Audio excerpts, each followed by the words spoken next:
comes down to computers communicating. The information superhighway can be a confusing mix of on-ramps and off-ramps. Bitcoin is worthless artificial gold. Is it still rat poison? Probably rat poison squared. We need to get into the world of, okay, this is actually foundational technology. What the Internet of Money does is it creates a single network which can do a microtransaction to a gigatransaction. The internet is going to be one of the major forces for reducing the role of government. The one thing that's missing, but that will soon be developed, is a reliable e-cash. Welcome back to another episode of Final Settlement. Today is Monday, June 9th, 2025. How's it going, boys? Fantastic. Going good, man. This world's crazy. I feel like Bitcoin's volatility. You go to bed one night, it's 76. Now you're at 105. You got Elon in, out, Trump. The end of the bromance, the rekindling of the bromance. Where are we at? You got Circle, trading at, what is it? They were priced at like $28 a share, and they're at like 120 or something crazy, and everyone's screaming on how Tether should be more valuable. It's a wild world. It's an amazing timeline. Yeah. No shortage of topics. We could jump into, Michael, your favorite topic, stablecoin news. There's some activity there. Obviously, the Circle IPO that you referenced, Liam. I know you've done some work there. Maybe is that a good place to start? There's no shortage of topics. What do you guys think? Stablecoins. Let's hear it. Yeah. I mean, I think it all kind of makes a lot more sense now. I think when, one of the reasons I would hope we provide value on this podcast, and I think it's helpful for us, is when you go deep down the Bitcoin rabbit hole, you end up in a everyone has their own frame of reference. So you have your myopic view, I guess, because everyone comes from a different background, and it's ultimately up to the individual to be a critical thinker, to continue to grow the thesis, understand less on what Bitcoin is. That's always a journey, but then how does it play into the market? How will it integrate? How will it get to be money at the end of the day? And other people, and everyone has their own reference, their theses and backgrounds. And so point in saying that is stables have been of interest the past couple of months because of this market structure, and thinking about, well, what does it mean for the landscape? And I started to get really bullish after seeing, I forgot what it was. I think it was, I don't know if it was the approval or what was getting passed through the House, but it was ultimately this understanding that the path to Bitcoin is through stablecoins at the end of the day. That's the whole thing. When you think about whether it's the digitization of a dollar to get access to BTC, all the way to how does somebody start to think about permissionless, or quote unquote permissionless, getting rid of intermediaries and movement of global capital. Well, a lot of people don't just necessarily jump directly to BTC. Stablecoins will be that first layer. And there's a whole slew. That's just high level. But it's insanely bullish for everything happening. There was a recent podcast I shared in the Slack channel before this with Scott Milker and Bo Hines. That was about 20 minutes long. That took place in Vegas. And they were referencing ultimately a little bit about the market structure, the stablecoin bill, but also they have an implementation method. He's telling you play for play. It's Tom Brady sitting behind the scenes watching Monday Night Football and explaining what's happening in between that game. He's explaining where we sit today, as far as from the regulatory approval, market structure coming next, and then how they have an implementation method with the banking system as part of the next part of this cohort. So I think a lot of people think there's chaos and they're looking at these different sectors, but at the end of the day, that's what's happening. And then I guess the last part is it makes complete sense why Circle's trading at the premium they are, is because institutional allocators ultimately hear stablecoins and they think blockchain, they think innovation, which there is some innovation. And so it's their way from an institutional allocator's perspective to express their view on the asset class, because there's one publicly traded vehicle for it. And just to go a little bit deeper there, this all is going to tie back to Bitcoin. So bear with me here, but it's helpful to understand how institutional money gets out, interested in Bitcoin and gets exposure. So if somebody wants to buy or sell Bitcoin that, is doing a substantial amount, they typically go to a prime broker. That could be Coinbase Prime, Binance has that aspect as well, or an independent entity like SFox. They will either deposit their Bitcoin or they'll deposit their dollars. And they typically can deposit all of it or do some amount on credit as well. And then through those prime brokers, they will get the ability to buy or sell large sums of Bitcoin and settle that through independent OTC desks, whoever have the best, amount or can give them the best price. The OTC desk then will either hedge out of the spot immediately, or they will then, warehouse some of the inventory risk. And that's kind of how the market works. So taking a step back to 2020 and 2022, when everything went absolutely sideways, you saw, Alameda, part of FTX, as well as Genesis, blow up and have they weren't able to adequately hedge their risk on the OTC side of things. So and on the prime broker side, they don't necessarily need to deposit all of their capital, so they can get loans on their and have essentially a margin on how much money they can trade. And so when they go underwater, and there's two aspects to this as well. They can put their Bitcoin in BitGo wallet, or they can put their dollars in a bank. And when everything blew up, because the main banks were Signature and Silvergate that were serving the Bitcoin and crypto industry, they essentially had to move to another asset class, and that's where stables came in. And they just wanted to settle in stablecoins rather than just have risk to a bank where they couldn't necessarily, they didn't know if the bank was going to go under, and the bank has their own loans and counterparty risk as well. And so one, they had to do it out of necessity because the bank went under, and then two, there's just like reduced friction and layers of risk in that involved.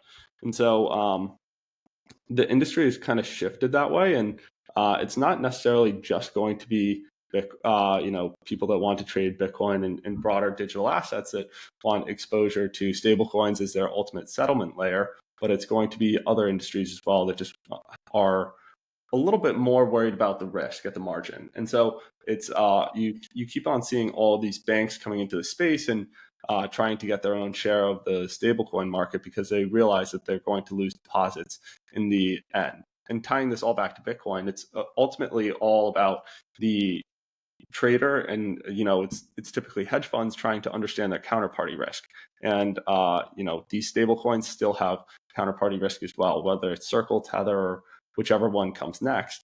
And ultimately, I think that on the margins, there will be more really large players that are educated about this and really understand that Bitcoin is really the only ultimate risk off asset where, they can ultimately control their keys themselves or be in a bankruptcy remote account that's not controlled by a single counterparty on the other side.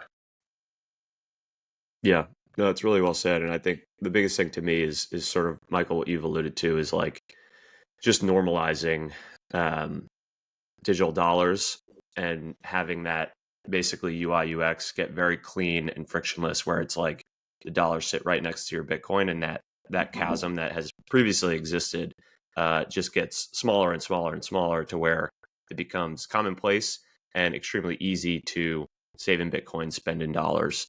And to your point, Liam, be more and more detached from some of the more inherent risks of the actual traditional banking system.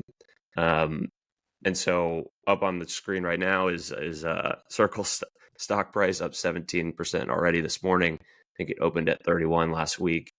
Liam, you said you dug into a little bit around Circle specifically over the weekend. Any thoughts around where this is trading currently? Well, yeah, I mean, before going there, because I'll let Liam go there, and then I'll reference something about Circle. But before going to that, everything Liam shared is absolutely right. I'm glad he ended on the point of like stablecoins are going to affect much larger industries than Bitcoin, and that's what the plan is.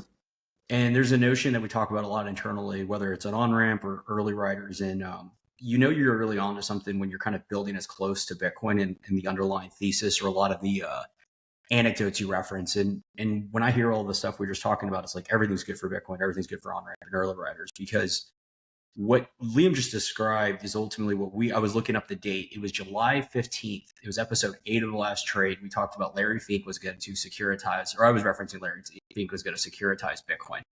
And I was thinking at the time, and it still is, but the ETF is the security. But the reality is everything is going to get securitized via digital, whatever, tokens. And then everything is going to be traded between these USDC or whatever the token is. And a lot of people are going to conflate what Bitcoin is or what value is, what the stable coins, and as Liam alluded to, they're all, permission blockchains, they're not permissionless.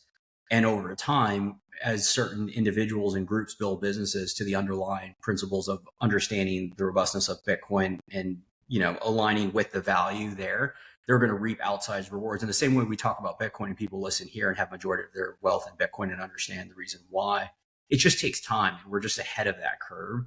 So anyway, that was just kind of like the anecdote of when you think about investing in the ecosystem as well. If you're playing a game for 3, 5, 10 years, you're building businesses that when the market wakes up to counterparty risk or realizing who holds the underlying or what are the trading pairs, like stablecoins are great. And I think if you're not enough Bitcoin companies implement and integrate them, and that's like an interesting thing in itself of imagine like whether it's enterprise business, exchange like Bitcoin and stablecoin working nicely next to each other for global accessibility. You don't really see a lot of that. You generally see crypto firms.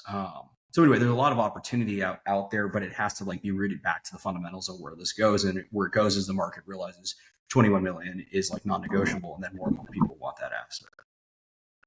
100%. And stablecoins have kind of just taken some of the good aspects of Bitcoin and implemented them on the dollar side of things. I mean, the real, when you see the crypto industry at large, there are two main drivers of value. One is liquidity, which, the dollar has plenty of. Bitcoin is second to that, but, dollars don't necessarily have a stable store of value over a long time horizon. It continues to be debased. And, if you can have a slice of the 21 million, you're going to continue to have that no matter what. And so it's a marginal upgrade to the banking system when you think about counterparty risk. It's not permissionless, but it's moving in the right direction. And tying back to Circle a little bit too, I certainly I haven't looked deep into their financials, and definitely not going to. I'm not interested in investing in a stablecoin at all, and so definitely not going to make a call one way or the other. But when you kind of look at how things are structured, it's primarily USDT, Binance are the biggest trading pairs in kind of the East, and that's how they run their Binance Prime desk. And then, but over here in the West, it's primarily using Coinbase, and they've integrated deep with USDC. And so it's not necessarily a call one way or the other. It's just kind of understanding where the world is and how institutional money here in the East is primarily looking at USDC because Coinbase is, partnered with them pretty deeply in terms of their preferred stablecoin. Yeah, I think on the stablecoin side and maybe transitioning, I think it's going to be fun when the real players get in. Like when it came out publicly that Fidelity was testing something there, and we know that some of these I think it came out that the big four banks were working on something. But I think that ties into, let me see if I can share my screen really quick. Oh yeah. So Brian just popped that up as well. I mean, this was another kind of really bullish thing that I don't think got enough juice. Brian pulled up, I think it was originally like one of the bigger tech platforms. I forgot what the source was, but Apple, Airbnb, Google, and I think Uber are referencing using stable coins. And then I think what's his name? Dara from Uber referenced that Bitcoin is like a store of value, or just gave some kind of credence, which you generally don't hear Silicon Valley talk about. But what I was going to pull up really quickly was Open Range, the newsletter from Onramp, or I'm sorry, Early Riders, that comes out Sunday from Liam. There was a few notable things, and really two that tie into this. Let me see if I can do it. I have it. Here we go. Yeah, so the first one was going to reference, because it ties into this, is the industry and institutional updates. JP Morgan will now accept shares of BlackRock's iShares Bitcoin Trust. I think that came out after we had this episode last week. And I think obviously that's huge, given that they referenced they're going to allow for, I believe, all wealth clients, or all clients. It's not just going to be the private wealth, to get exposure or access to loans, but then also various other exposures. I don't think it was just IBIT. It was referencing other, Bitcoin or crypto assets. And I think that's important, because when you think about, this is the direction all banks will be going, is lending against the underlying. Not only do they have the lowest cost of capital, but they also will be having stablecoin integration. So you think about the ability just to lend against your assets sitting right there in your bank account, like not only for adoption, but for like the price, the liquidity from not selling. I'll pause there. There was one other thing I wanted to call out on this, but Yeah, lots in the newsletter that came out yesterday that we have up on the screen here.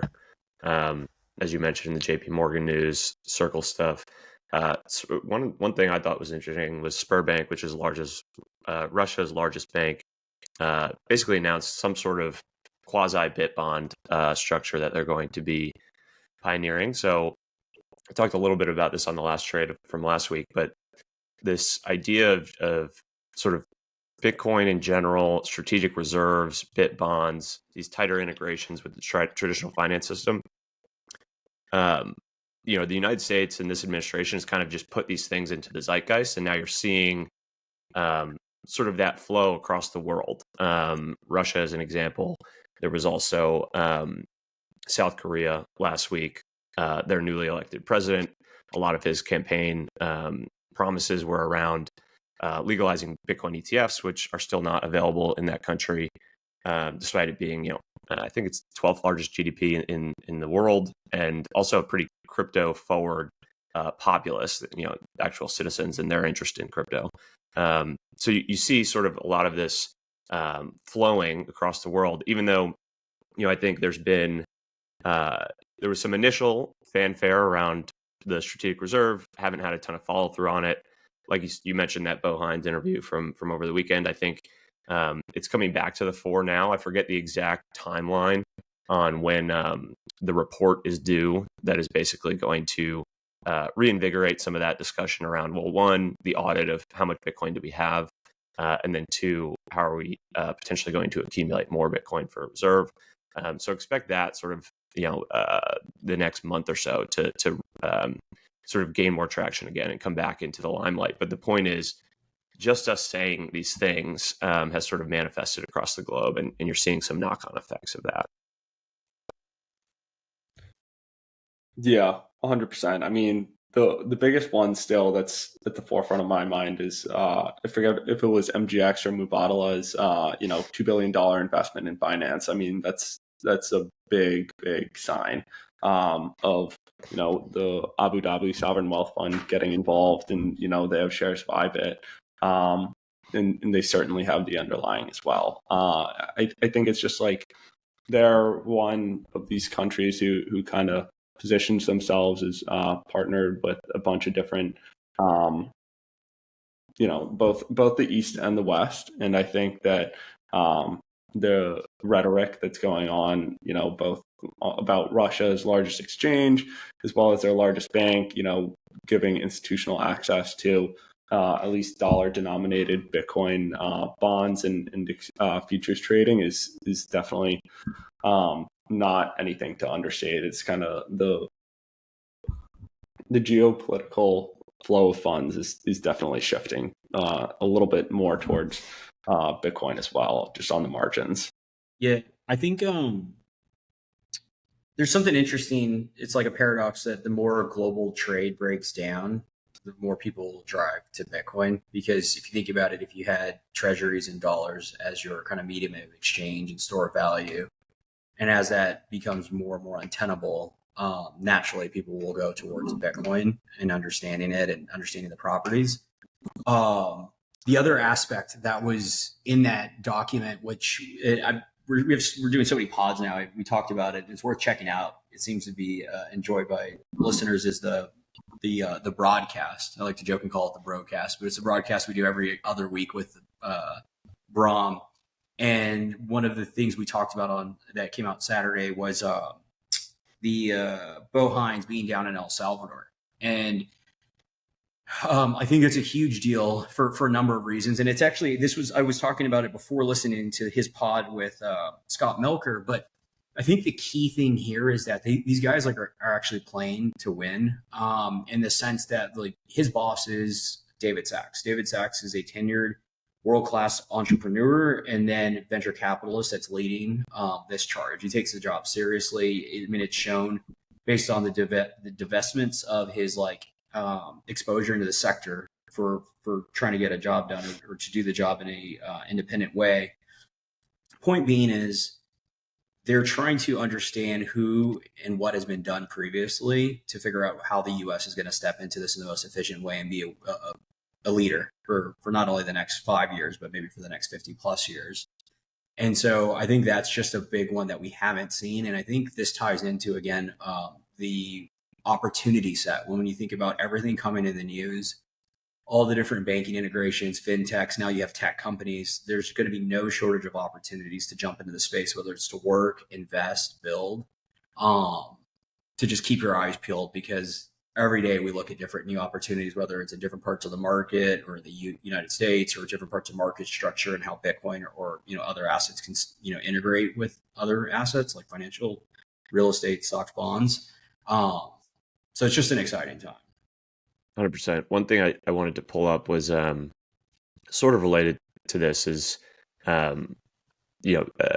this chart from Teffer Digital that just sort of puts us all in context of yes, there's greater recognition around the asset class, but the reality is most of the capital is still unallocated, and so this is just putting some of that in context and looking at U.S. wealth platforms, top central banks, 401k plans, state pensions, and corporate cash, totaling over $100 trillion. That is basically unallocated to the asset class. And as we know, Bitcoin's finite supply, it's going to flow into there, and there is already and will be increasingly this just massive supply demand mismatch as we move forward. And the additional context here, 5 trillion. So if you're just putting a 5% allocation on that 107 trillion, 5 trillion is 116 times larger than all the net flows into Bitcoin in 2024, which were substantial. Like 2024, there was a ton of flows into Bitcoin via largely the ETFs. And so this is just a massive wall of capital that is still unallocated. And part of this has to do with, turning on the access. We've looked at charts in the past of, a lot of the wealth platforms, wirehouses, banks are still not even allowing access to things like the Bitcoin ETFs. And so slowly but surely, all of that's getting turned on. And this wall of capital is just going to continue to flow.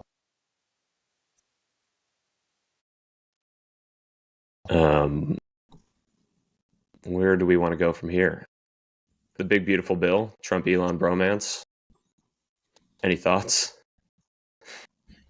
And I mean, we should touch on Trump-Elon, but we should come out with we come up with whatever takes we want. I just can't help but look at these charades and just think that we're just all watching a movie. It's all just so insane. You think I think there is an argument that it was somewhat manufactured in the sense that Elon, to go back to his to go back to basically focusing more on Tesla, he needed to detach himself from the administration in some sense. So I think there is that thought that maybe this was all sort of purposeful to have sort of a clean break. And but I think there was some reconciliation. He's retweeting to Trump again, and so maybe they patched the beef a little bit, but hard to tell. Yeah, I mean, he could have just worked on Tesla without doing all of that and making his stock dump 17% or whatever it was in a day. I think I don't know. I don't think that was theater on purpose, diverting away for something. There's no shortage of conspiracy theories out there on the Epstein files and everything like that, but it just there's there's just marginally less respect for the existing system going on, whether it's how the president and the world's richest men operate, down to the financial system. So yeah, I think that's the key to take from all of this, because we have to I personally have to, there's a fine line on these pods of we're keeping them professional and related to financial services and all of that. But the reality is, you have to be long chaos or long volatility and counterparty risk where we're going, independent of what's happening. It doesn't matter if Trump or it's Elon and Silicon Valley elite running the show and Trump's a puppet and was bailed out. There's all these ways to look at what's actually happening here, and then whether Palantir and everything that's happening from a technocracy or technocratic state. Independent of that, the world is fundamentally changing, and when it changes so drastically, you naturally are going to have disorder.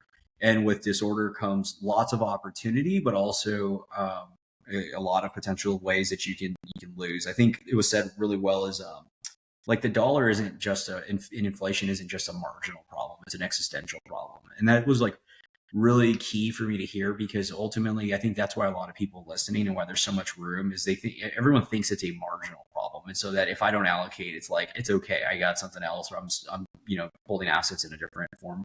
A different way to store value, when in reality it's an existential problem, and people should just act accordingly. And I think this is what ties into it, maybe from a broader perspective, is you just don't want to be at the whims of any political faction, and then also the banking system, given we all know what's happening across the world. Yeah, I think just as it relates to sort of tying the loop on the Elon stuff and how it relates more specifically to Bitcoin is, it sort of felt like, whether this was real or not, whether it was, more of a show than anything, I think there was Elon being very publicly facing about realizing he couldn't stop the train to an extent, right? The reason he backed this administration, the reason he wanted to get involved in government was to attempt to stop the train, or at least steer the train back onto the tracks in terms of cutting spending in some material way, which really hasn't been done in several decades. And it sounds like he just got frustrated with, primarily stemming from this spending bill that's trying to be pushed through by Trump and his cabinet. And there was just this realization that oh shit, there is no political will to actually meaningfully cut spending. And then of course, everyone on Bitcoin Twitter is reply botting to Elon's tweets being you're so close to understanding the solution here. You obviously understand the problem.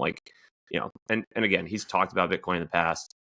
Tesla, SpaceX own some amount of Bitcoin. So it's not like he doesn't understand this stuff. But there's this natural inclination to be just say the solution, man. You obviously understand the problem. The beauty of individuals in Elon is Elon. I mix up Elon and then our Elon from New Edge. So, but Elon he's a troll, and probably trolls kind. So referencing, I remember what was it, 21 or 22? Is Doge is the blockchain of the future. And it's it just has higher throughput. And it's if anybody took that at face value, it makes zero sense, because if the guy has a brain, a very probably big brain, and then the other one is the debt situation. So it's just it's all just theater in some form or fashion. But two things to just call out, and curious where you guys want to go, is because I think they're I haven't looked deeply into them, but they're big, is South Korea and what's going on there. I don't even know who the individual is, if he's in office or potentially going to office. And then it went away for me, but the other one that I had pulled up is the Pump.Fun $4 billion raise. Because I just think it's worth it calling out. No, I thought that was fascinating. So they're raising $1 billion at a $4 billion valuation. And to me, it's just indicative of this sort of something I've talked about in the past, of this tacit admission of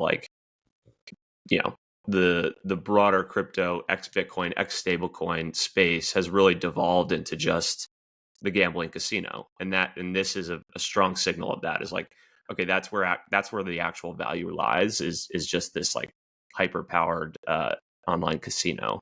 And so I think that raise is very indicative of that sort of transition and devolution into that. My favorite part of that take, and I know I'm gonna get shit from this, probably from listeners, especially from Liam, because he's closest from coming from TradFi, is I don't see any different than pump.fund in the S&P 500 or public equities. Like, because, there's obviously a slight difference because there's some companies that, generate value. I'd make the case that if you had to rebuild them, they'd probably get, built more efficiently and wouldn't be around. But independent of that, is they're all trading on vibes and momentum. It's similar to the circle. What I was going to reference when you asked about the circle where it's trading, it's like, well, it's obviously trading overvalued because everything's trading overvalued. And then it just all comes down to the vibes. And so pump.funds tokens just trade on vibes and mimetic and whatever you can get on social and who you can pay to amplify it. And so it's very similar to like anything that's out there trading. It's based on like, who do you know, how you can pump it. That's really, a lot of people just get caught without thinking critically or from first principles, is because you see people in the news or you hear people talked about in the recent treasury company or whatever. And it's like, there's capital behind that. There's a reason why you're seeing it. And so when there's capital behind it, the reason why you're seeing doesn't necessarily mean it's bad, but also doesn't necessarily mean it has fundamentals or is good. There's just money. So you're naturally seeing it in front. And this is where I won't name any conferences, but they're naturally is now starting to be like the ultimate top of funnel for the ultimate like mother of all shitcoin treasury companies. It's like, let's just take all the capital from the front end, pull it in. And it all goes back to, well, what is money and then what's credit? And Bitcoin's money, you can take delivery of it. And whether it's pump.fund tokens or treasury companies, you ultimately don't have any claim on anything other than the exposure to the ticker, which is the same as a cryptocurrency. Yeah, I think that's right. I mean, I think I would say the pump fund raise is more akin to like DraftKings raising. Like it is literal casino vibes, as opposed to like, operating companies with a business model or some form of cash flows, right? Like there is some distinction there. But even like Tesla, Tesla's a great example because I haven't dug deep, but like we'd have to write a whole paper on this, but ultimately like they couldn't live without the fiat system because of the subsidies and the amount of capital they had to raise. So it's just like, so then what are we, that's the angle. But Liam, I know I saw you take a deep breath there. So I'm really I just, there is kind of a difference too. Like let's take a step back. Like if you're an HVAC company and you're providing a service that people will pay for, just because the public market is not trading your vehicle or publicly traded company at what should be the right valuation in terms of Bitcoin, and if they couldn't access cheap amounts of debt, like there's still underlying value that they're providing to the world that I think isn't necessarily there on the pump.fund side of things. And yeah, there is they're trading at a massive premium to what they should be if we're being honest with ourselves and taking a deep lens into like, okay, how much more Bitcoin can they produce in the future?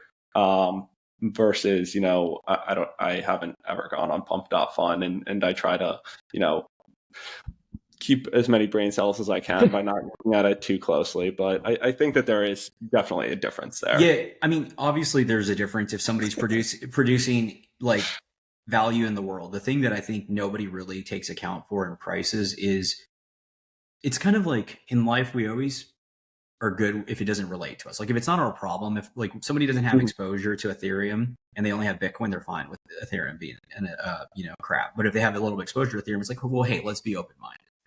And so it's just like people talk their book. And so when you think about the capitalization or market cap of companies, if somebody's in equities, they're in their whole Bitcoin, they'll naturally say, well, of course, real estate's going to be repriced, right? Well, let's have the other discussion. Well, of course, equities are going to be repriced because if you have to look at just from a natural like amount of not float, but bloat in a company that exist from, ZERP and government subsidies and, being able to take, bonds out, like IBM's the best example, but there's no shortage. Like what happens when people sell their equity for BTC when they realize, why am I holding this? Well, that company actually might go out of business because they fundamentally might not have the fundamentals to be alive anymore. And so that's kind of what I'm grafting or I'm going towards is that all these things are trading based on the amount of like liquidity in the system and then vibes that are based on it and are going to get repriced. And when they reprice, they may actually just go out of business and nobody actually knows where the bodies are buried. We know pumped out funds is probably a big body just because there's nothing. It's literally a casino. But that's the point I'm trying to make is I don't think most people like think of the world being repriced in that way, and what they're holding is. I think that there's a little bit of a difference there though. Like once the world gets repriced accurately, like a boring like HVAC company or whatever can be traded at like 90-95% discount where it's today in terms of Bitcoin, but like the pumped out fund and all of that is just going to be traded at 0 in terms of Bitcoin. That's not what I'm saying. I'm saying that a lot of these companies don't have sustainable business models. Yeah. Like they didn't actually build to have a sustainable business model. It's one thing if you've always been, built with like fundamentals and then you're trading publicly and you're positive in the green, but there's a lot of companies that don't, or that's what I'm referring to, or you have to pay back your bonds and now that's when you're out of business is the point. Yeah. The only other data point I was going to bring up around this is, so this is basically like a distribution of just the past month of pump fund. And so like basically the vast majority of people lose. And so it's actually like worse EV than like literal gambling at the casino. And so it's more on par with a literal casino, actually like worse EV than a casino. Whereas like if you compare that to the equities market, like I think there is a parallel there in the sense that what we know about the concentration of returns in the S&P, for example, right? Like Mag 7 is driving the vast majority of performance. And, actually the majority of companies are underperforming the benchmark, underperforming, generally speaking. And so there is a parallel there. But, again, I would put this more akin to like literal casino gambling. Yeah. Yep. I'd 100% agree.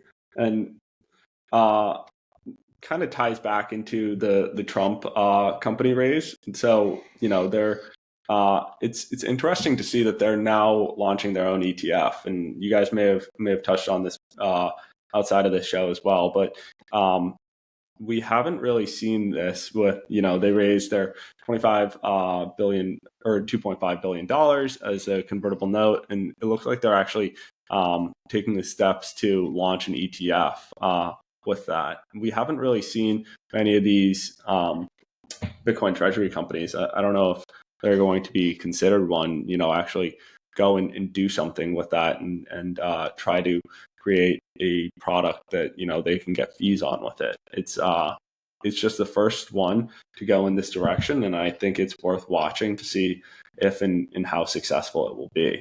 But like, why would it be successful? Why would anyone buy the Truth Social Bitcoin ETF as opposed to IBIT? The name on it, 100%. Yeah. It's fine. Yeah. If I was like, this is the pattern recognition when I see like, being around the space and Solana being able to buy it under $1.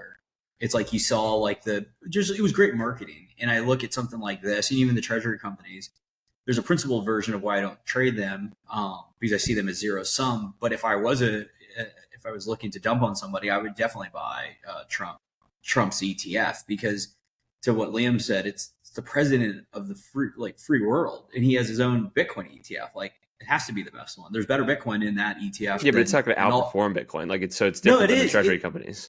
The Bitcoins in the ETF by Trump are fundamentally better than the rest of the market. Oh, the best Bitcoins. They're the best Bitcoins. They were made in America. They've been blessed by him. Like it's just better. It's better than definitely that would be something. Yeah, these are American-made Bitcoins only in this ETF.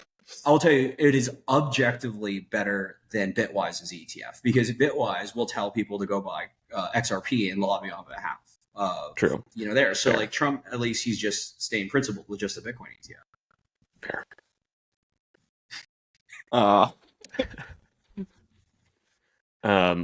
This is honestly how insane the world has gotten that nobody actually talks about how insane the world has gotten. So we might as well just like bring it up every week until everyone realizes that we were just explaining how insane the world is. Because you could just buy spot Bitcoin, and you know what? I can't wait till we have some fun stuff coming out of Onramp. And about 2 years ago, we launched the Onramp Bitcoin Trust. I still fundamentally think it has pensions that have allocated to it. I think it's the best product in the market. And it's not us talking our book. It's from, sophistication perspective, whether it's how the units trade to be able to deliver Bitcoin in kind. It's a private placement, requires accredited investors, but you could take delivery of it, and then it leverages multi-institution custody. It's just a beautiful product. The problem is that majority of the market, A, doesn't know who Onramp is, but 2, B, doesn't understand why you would want it, because most people have 0.1% exposure to the ETF or 1%. But again, the whole thesis that we talk about and why I always bring up the treasury companies is it's not in congruence with the world. It's nonsensical, however you want to phrase it, why institutional allocators or an individual will eventually understand what Bitcoin is and realize they need to get out of that position, because there's like 10 layers of execution risk embedded from the Bitcoin hitting their wallet to them delivering. Yeah, 100%. We want to talk on the South Korean new president deal. Yeah, I'll pull up that link if you want to start there. Are you moving to South Korea? Asia Pacific's heating up. How do you feel about you being in Singapore for like maybe a year? Singapore is not South Korea. But well, I meant Asia Pacific, so you can get to.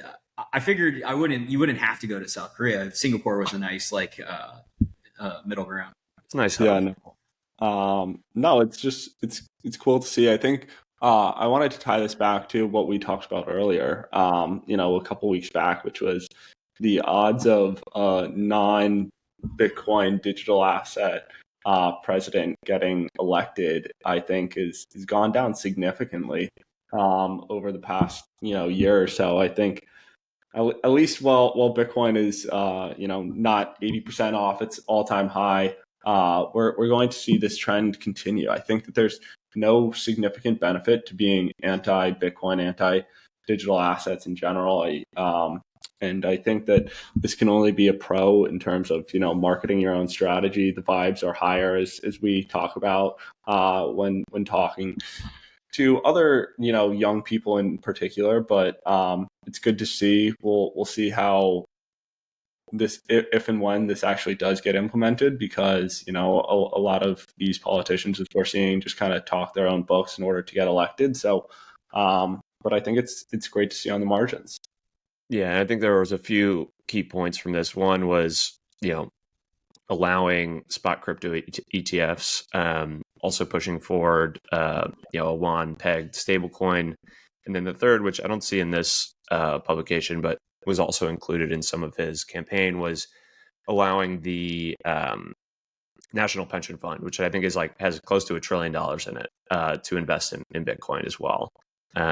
So yeah, very, very positive in my mind. I don't know if there's anything else there that we wanted to touch on.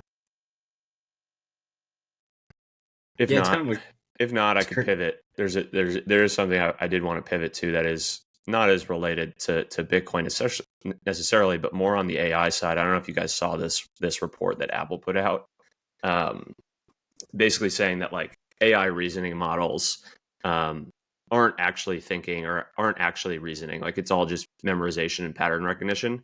And why this is interesting is basically because Apple is super behind on all of this.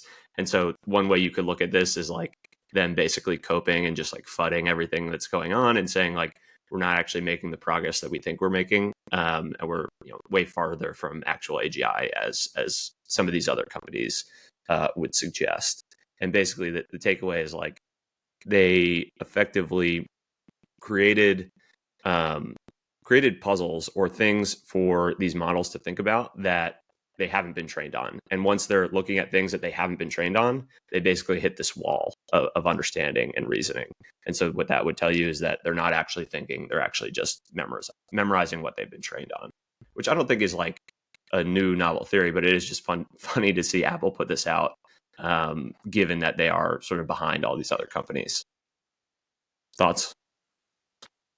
Yeah, I think this is just going back to what we've been talking about for a long time now, which is just the incumbents are not going to lead on the margins. They're not going to be, the people that can innovate. I mean, the great thing about, the one advantage that incumbents have when it comes to AI is, having all the capital in order to train the models, deploy all the data centers, everything that you need in order to outcompete, because there are massive efficiencies when it comes to scale and with these LLMs. But it's really just kind of disappointing to see that Apple is so far behind all of the others, because they're just going to kind of get their lunch eaten. It looks like. I think we always kind of knew that this was how these models operated, of just like kind of checking other vectors and using reasoning behind them. They're not actually thinking themselves. But yeah, it's a little disappointing to see, but expected. Yeah, I think, without being technical expert, I think the point you made, Liam, is like around the incremental nature or how fast it's moving. You can surmise like this stuff is going to disrupt a lot, especially like middle management. The heuristic that I'm personally, because I just don't have the time, I'd love to look into more and like play with. I'd love to be a viber and just vibe code, vibe market. We have some on our team.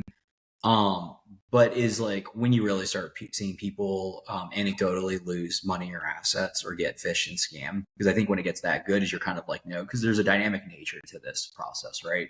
You see this like, I remember like a year ago, and then it came up that it was recently with Elon talking on YouTube, where like, have you guys ever gone on YouTube and then you'll see like the commercial come up and it's like Elon talking, but then it's it's like a literal scam.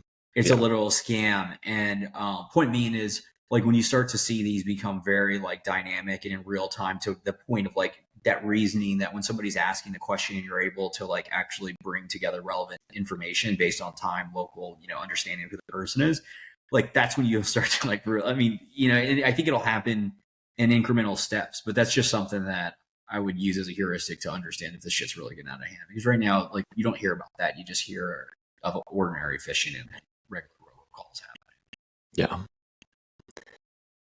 Maybe one other thing, just back to sort of global adoption regulatory front. This was also from last week. The UK sort of taking a more accommodative stance, which, I think they've been particularly adversarial to crypto and Bitcoin historically. And so this is a bit of a pivot that they announced last week to lift a ban on the sales of crypto exchange traded notes and sort of start to allow some more access to these things. So again, it's just this game theory of like, now it's in the zeitgeist, and now everyone's sort of putting their chips on the table and figuring out that they need to be more accommodative than adversarial, which was the historical norm.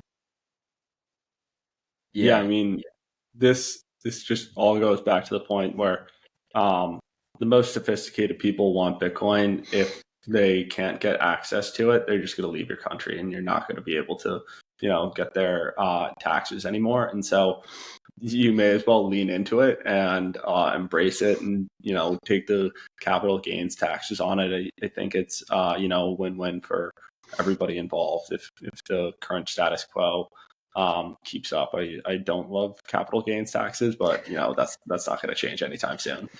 Yeah, this isn't exactly related, but it feels like we're winding to an end. Is like, what's going on in LA? Yeah. I don't know. You have thoughts, Michael? I mean, I don't. I just go on. I'm just getting those like 2020 COVID vibes, from kind of social unrest.